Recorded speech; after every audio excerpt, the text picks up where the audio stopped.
பொதுவாக மனது எப்பவுமே ஒரு வயப்படாம சுத்திக்கிட்டே இருக்கும். கண்ணதாசன் அவர்கள் சொல்வார்கள், 2 மனம் வேண்டும் அப்படின்னு ஒரு பாட்டு எழுதியிருப்பார் இல்லையா? அந்த மாதிரி எப்பவுமே மனசு ஒரு மனசுலேருந்து இன்னொரு மனசு குதிச்சுட்டே இருக்கும். தாவி தாவி குரங்கு போல தாவி திரியும் மனசு அப்படின்னு சொல்லியிருக்கோம். அப்போ அந்த மனசை ஒருநிலைப்படுத்தினால் நம்மளுடைய வாழ்க்கையில பல விதமான சாதனைகளை செய்ய முடியும் அப்படிங்கிறது தான் உண்மை. அந்த மனசு இன்னொரு பேர் என்ன தெரியுமா? குபேரன்னு பேர்.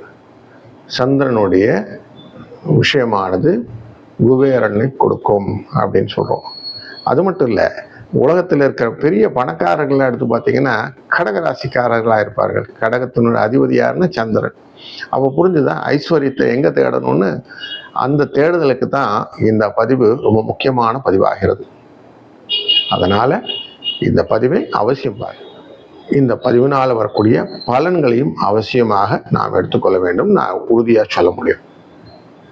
மனசில் பல விதமான குரங்குத்தனம் இருக்குது நமக்கு.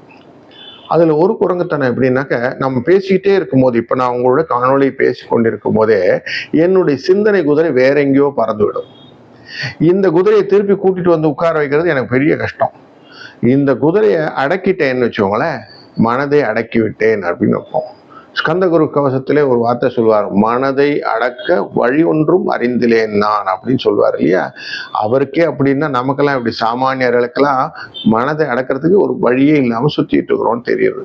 இந்த மனதை எப்படி அடக்குவது, எப்படி கட்டுக்கோப்பாக வைத்து கொண்டு நாம அந்த பிரபஞ்சத்தோட பேச போறோம் அப்படிங்கிறது தான் முக்கியமான விஷயம். அதனால் தொடர்ந்து இந்த காணொலியை அவசியம் நீங்க பார்க்கணும், பயன்பெற வேண்டும்.